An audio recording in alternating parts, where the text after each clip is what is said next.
Hello again, Gary Stearman with another edition of Prophecy in the News. Today's guest, Rob Skiba. We're going to talk about his video. It's called The Mount Hermon Roswell Connection. Stay with us.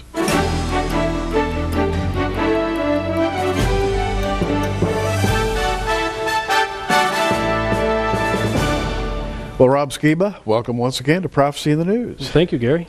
Today we're going to focus on a fascinating subject, which you will find fully expounded in this DVD, The Mount Hermon Roswell Connection. Wow, what a title and what a subject. We're going to start right out with some scripture, which I'm sure you've read many times, but we're going to put a little bit different tilt on it today. Rob, Book of Matthew, an incident in the life of Jesus and the disciples. Yeah. What got me started on all of that was the scripture in Matthew 24, actually. Matthew 24:37, where Jesus says, "As it was in the days of Noah, so shall it be at the coming of the Son of Man." And the first thing we have to say is, well, what differentiates the days of Noah from any other time in history? There's always been earthquakes, there's always been famine, there's always been war, there's always been people sinning. The only thing that differentiates that day is the event of Genesis, what I call the Genesis 6 experiment. Genesis chapter 6, when the sons of God came down to the daughters of men. Yes. Well, the book of Enoch references them landing on Mount Hermon in the days of Jared. And what's really fun, and I would say to anybody out there watching this, they could go on Google Earth and check this out for themselves. Go on Google Earth and look for Mount Hermon in southern Lebanon, and then put your cursor over the center of the mountain range, because it's kind of a long mountain range. And I got to give credit where credit is due. David Flynn has done some amazing research on this, and it's also JR did some research on this too. It had it in his article on Mount Hermon.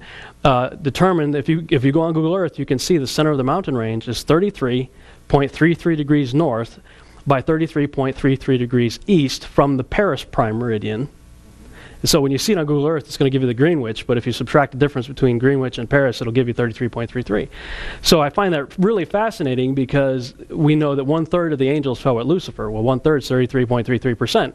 So how poetic that the fallen angels landed on the only geographical location on the entire planet that fits their numbers like a crosshair. That meridian that once went through Paris has since come to be called an evil meridian, or sometimes called the Devil's Meridian, right? Yeah, Devil's Line. In the occult, they call it the Devil's Line. And interestingly, and we'll talk about this a little bit later, the number 33 has some esoteric connections as well. Sure does. But here are Jesus and the disciples at a place called Caesarea Philippi. Yes.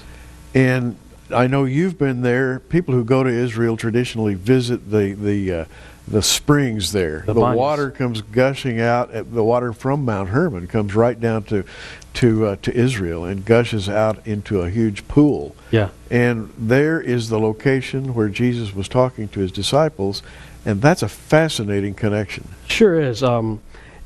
Again, context. If you think about the context in which the stories in the Bible took place, I never understood this particular passage in Matthew 16, because Jesus asks the question, "Who do men say that I am?" And some say Jeremiah, some say Elijah, some say one of the prophets, whatever. And then Peter says what he says, and Jesus gets so excited. And I never understood that, because from the day he was born, the angels sung that he was the Son of God. When he grew up, the prophets told him he was the Son of God. He picks Nathanael to be his disciple. He declares he's the Son of God. He says, "Why? Because I saw you under the fig tree? You're going to see greater things than that." Every time a demon-possessed person saw him, they threw themselves on the ground and cried out, "You are the Son of God. You are the Christ." And Jesus would tell them to be quiet. So from the day he's born, all through his ministry, people told him he was the Son of God. So why in the world does he get so excited when Peter says it? And I could never understand that scripture until I actually stood in the location where that conversation took place, in front of the altar to the Greek god Pan at the base of Mount Hermon in Caesarea Philippi. As a matter of fact, Caesarea Philippi, back in the old days, back in the days of the Roman Empire and before, used to be called Panias. And the Arabs still refer to it as Banias in the Arabic tongue, and that is basically a salutation to the Greek god Pan. Yeah, Panias, and Pan, of course, is the representative Greek god. Yeah, he's a satyr. He's half goat, half man, but he was known in the ancient world as the god of shepherds.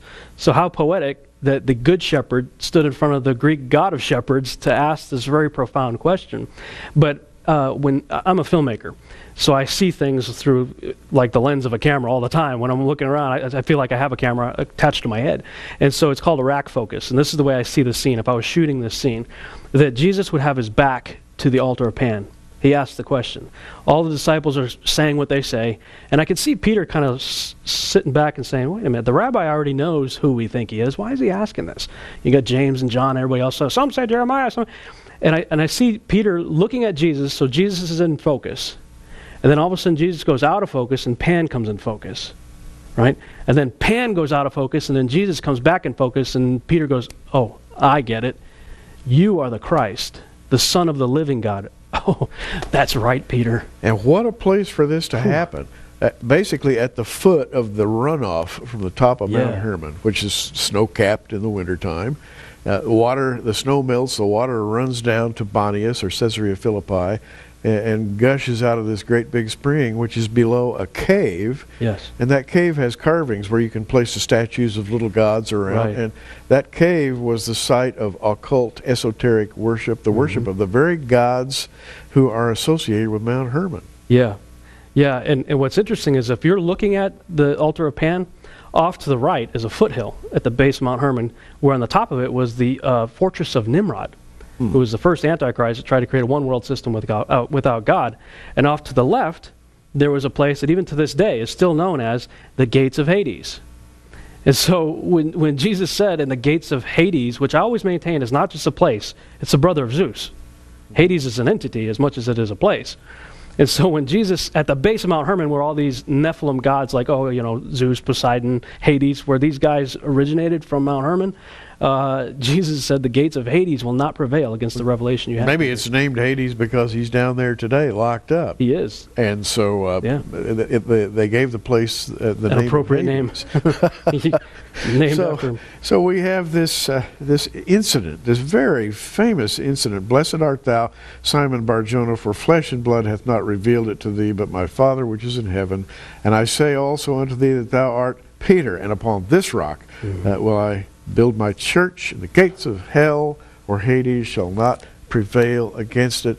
Yeah. And those words are aimed at this scenario, at this scene in which they're standing. Well, what's extraordinary to me about that is you got Genesis chapter 3, the first prophecy in the Bible, where God says that the seed of Eve is going to crush the devil's head. Yeah. So that if you're receiving that prophecy, what are you thinking? You're thinking, man, I don't want my head crushed. So the first thing he does is he messes with the seed. Turn the page of Genesis 6. And that event that took place to try to prevent Jesus from existing in the first place happened at Mount Hermon. And so this is at the end of Jesus' ministry. His destination is Jerusalem. So why did he take this enormous detour to southern Lebanon, northern Israel, to have this little conversation? He's making a point, not just to his disciples and to us, but he's making a point to the fallen angels who tried to prevent him from existing in the first place.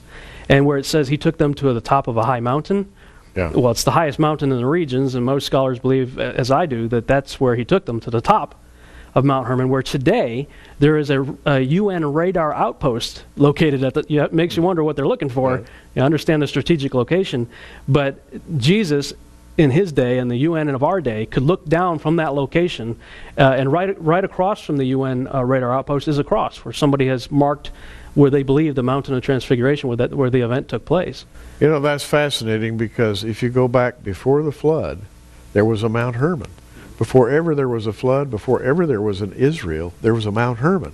Yeah. And it gets its name, Hermon, from the fact that the fallen angels, and there were fallen angels, took an oath there. Yes. They bound themselves together in a solemn oath to do the work they had set out to do, and they knew that they were against God when they did it. Oh yeah, they did. But the etymology of the word Hermon is to take an oath.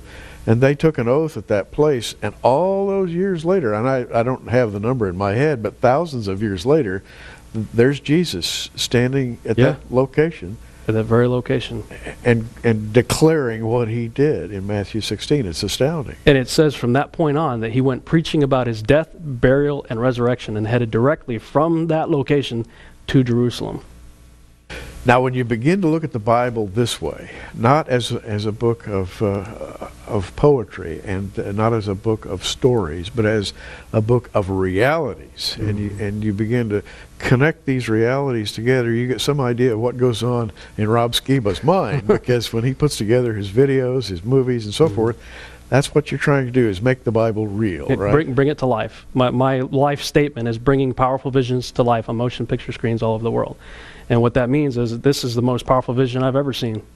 How do we bring this to life in the way that the masses can receive it? Rob, let's extend this story a little bit, because the title, after all, and I'm looking at this here, and there's an ugly gray and some UFOs and Mount Hermon, the Mount Hermon Roswell connection. Everybody knows about Roswell. Yes. And I suppose our population is probably evenly divided between those who think it was just a made-up story and those who believe that something really happened there. Yeah. But there's a big story in Roswell, isn't there? Yes, there is. And it goes back to what I said earlier, the statement Jesus made, as it was in the days of Noah, so shall it be at the coming of the Son of Man. And so we've already established one of the major things that happened in the days of Noah, is you got these Nephilim guys walking around as a result of what happened on Mount Hermon on the 33rd by 33rd. Well, the interesting thing about Roswell, New Mexico, or actually the location is a little further up from Roswell, but the location, again, David Flynn talked about this, that it's located on the 33rd parallel, right? But when they multiplied that particular location by the universal constant of pi, it also gave them the longitude of that location, 104. Is that just a coincidence or a random spaceship crash? I don't think so. How could it be that precise that the location multiplied by pi would give you the longitude, and it's on the same latitude as Mount Hermon? Well, it's interesting. I look at, and let's just depart the subject that we're on for just a moment and talk about UFOs, which happens to be an interesting subject biblically, because I think of UFOs as what the ancients referred to as Merkava Moftim, the chariots of wonder, the fiery chariots of the Old Testament. They didn't call them flying saucers, but they might as well have, because they appear very often in the ancient world. And Rob, I have noted over the years that major UFO flaps are connected with developments in the life of the nation Israel. Big UFO flap in 1897 called the airship flap, and you may have read about it. Airships appearing all over the world. Well, that was the year of the first Zionist Congress. Next big UFO flap, Kenneth Arnold, UFOs, Roswell, 1947, the year of the UN mandate. Right. There was another flap in 1952 when Israel had a war, 1956 when Israel had a war. There was another major flap in 67 when Israel had a war, and you could just go on, and you have to ask yourself, what do UFOs have to do with developments in the life of Israel? Yes. Everything. Yes. Because those UFOs are an expression of the dark forces that surround this world, and they are opposed to the regathering and the raising up of latter-day Israel. And so it just makes perfect sense that they'd get a little bit upset and a little agitated every time something positive happens in the life of modern Israel. Yeah, the devil, I believe, has an idea about his time, what the time is, but I don't think he knows all the details. That's right. And so every time something's going on with Israel, I think he's going, oh, we got to move now. We got to move. We got to do something. Yeah. And the timing is very interesting about the Roswell incident, as you pointed out, what's going on with Israel. So you got this 47, 48 deal with Israel, but you've also got this scenario where this little shepherd boy throws a rock into a cave, cracks a jar, and out pops the book of Enoch and a bunch of other books. That the first chapter of Enoch itself, first few verses, says this book is not for this generation, but for a future generation that shall live in the time of tribulation. Well, we're like, hello. Yeah, right. And that's the book that goes into great detail to help us understand what's going on with what I call the Mount Hermon Roswell connection. Well, I'm sure that was all just a coincidence. Oh, yeah, just a coincidence. But totally just a coincidence. And we don't believe in coincidences, of course. But now we have Roswell. What happened at Roswell? Roswell was a time that I think everybody associates with the U.S. government keeping a gigantic secret. What is the secret that the United States government is keeping? And there, I can't count the number of sci-fi films and productions that have been made about that great secret. We think of the X-Files, you know, right. and we think of Scully and Mulder saying the truth is out there, yes. and he's looking for the truth. And of course, we as students of the Bible know where the truth is, and the Bible talks about all this, and it talks about a rising of the dark powers in the latter days. Yeah, and that's why we're trying to talk about it, because the church at large is not talking about this. So you got Eric Von Daniken and all these guys on the History Channel talking about this, Discovery Channel talking about this. Movies, there's almost every week a new movie coming out. All these The Event, you know, all these shows on TV. So the devil is actively putting this message out, but there's so few people in the body of Christ that are telling the truth about what these things are. And so that's what we feel called to do, is try to expose these things from a biblical perspective. Now let's talk about some Old Testament characters, and I know that you're working on a project right now. Maybe we should talk about that a little bit later. But the idea that these angels that fell so long ago in the days of Jared before the flood may be released in the latter days and may begin to torment men again. And essentially the book of Revelation revolves around that idea. Tell us how you've included this in your video here, the Mount Hermon Roswell connection. One of the things I talk about is it's in the book of Enoch, chapter 10, I believe. Yeah, chapter 10, verse 12, that it talks about them, the fallen angels who participated in what I call the Genesis 6 experiment, are buried under the sands of the earth for 70 generations. Well, Psalm 90, verse 10 defines a generation as 70 years. Simple math. 70 generations times 70 years, it's 4,900 years. If you back off 4,900 years from today, we land smack in the days of Jared, in the pre-flood world. And the Bible speaks rather openly of angels being imprisoned, being entrapped. You and I had a conversation about 4 angels that are now entrapped in the river Euphrates, and they will be released in the days of the tribulation. A lot of people look at narratives like that in the Bible, and they say, well, that's kind of mythology, that's a spiritual description of something else, but surely there are not angels trapped in the river Euphrates. No, like I said, I've said it before, I take the Bible literally. And whenever it's speaking allegorically or symbolically, the scriptures themselves usually tell you. Sure. It says, oh, by the way, this means this. Here's a little word picture for you, but it means this. So when John writes that the 4 angels who are bound in the river Euphrates are released, I believe it's a 6th trumpet judgment. Again, that presupposes that the audience, first of all, that John knows what that means and that the audience is aware of it. Again, you don't know that without reading the book of Enoch that talks about them being buried under the sands of the earth for a specific amount of time. And so I believe I don't know who those 4 angels are, but I believe they fall in the category of what's written about in Enoch chapter 10.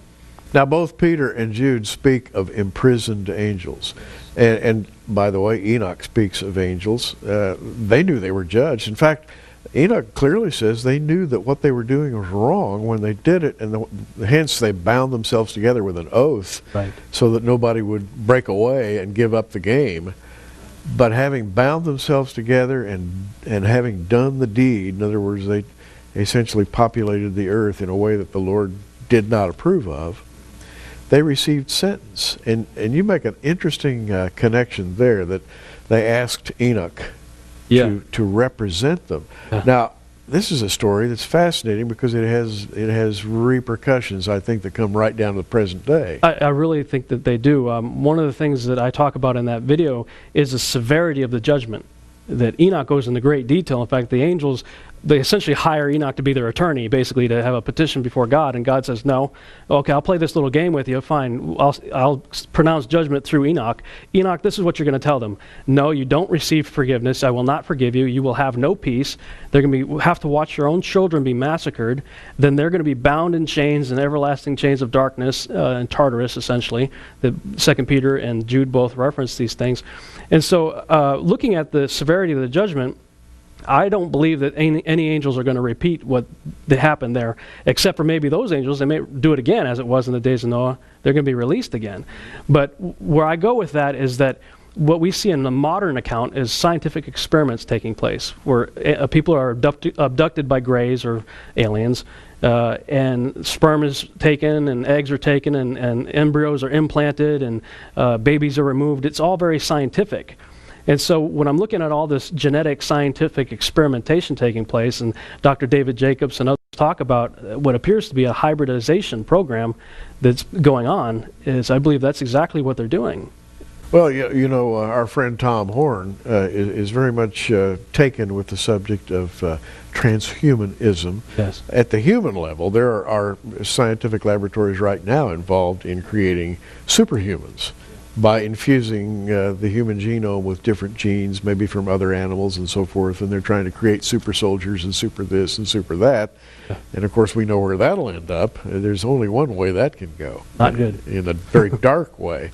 But you're talking about angels attempting to repeat what their elders did so many thousands of years ago. Right, exactly. And you're seeing it all too. And some of the ancient texts, like the Book of Joshua, specifically says that one of the things these entities taught men to do was the art of mixing one species with another. In fact, when I was I've been to Greece twice, and when I was in Athens, I was looking around. You can't look anywhere without seeing the toppled remains of a god or a temple. Yeah. And you see satyrs and minotaurs and centaurs everywhere you look. Oh, yeah. So I thought to myself, man, you know, I'm a Star Wars fan, so I'm thinking nobody's going to remember Yoda 4,000 years from now. You know, George Lucas said he was creating a modern mythology. Well, if all these creatures were just out of the imagination of a blind poet named Homer, nobody's going to remember them so strongly in their collective consciousness 4,000 years later. So I came home from that trip and I told my wife, I said, you know, all those animal-human hybrids in mythology, I think they were real. And the next morning, we had this conversation that night, went to bed. Next morning, she checks her email and sees that the BBC had produced an article that said scientists had successfully cloned a sheep with a human heart. And the article went on to say, if we keep doing this, the genes will eventually fuse together and we're going to end up with animal-human hybrids. And I'm like, man, here it is. We are watching prophecy being fulfilled in our day exactly as it was in the days of Noah. And once you start this, how do you unscramble the omelet? Once you begin to create these things, there's no end to it. Pandora's box. Now, when you go to ancient Egypt and look at the wall paintings, you see creatures with the bodies of men and the heads of birds, the bodies of men and the heads of a jackal, on and on and on. Yes. And you say, what imaginations these people had. Maybe their imaginations were not so much imagination. They were painting and carving what they saw. Yeah. And they worshiped these creatures as gods, taking us right back to that Mount Hermon experiment. Yep, as it was in the days of Noah, so shall it be at the coming of the Son of Man. So, where should we go with this discussion? Other than to recommend that you watch the Mount Hermon-Roswell connection, I guess your burning desire, and mine too, I'm beginning to be really, really infused with the idea that it's high time to educate the church in these matters so that they will not be blindsided by a wave of deception that's coming. Well, there are quite a few watchmen on the wall. You've been doing this for 20-something years now. LA's out there talking about it. Tom Horner, a lot of people are out there talking about this stuff and doing conventions. But we just came back from the Future Congress, and there are about 700-800 people there. But there's 300 million people in the country, and 7 billion people on the planet. So how do we get it out to the masses? And God has laid it on our heart to create essentially a science fiction TV series that I call Seed, that's going to put all these things, wrap it up in a science fiction framework so the masses can receive it. But the beauty of science fiction is that people go into science fiction suspending their disbelief.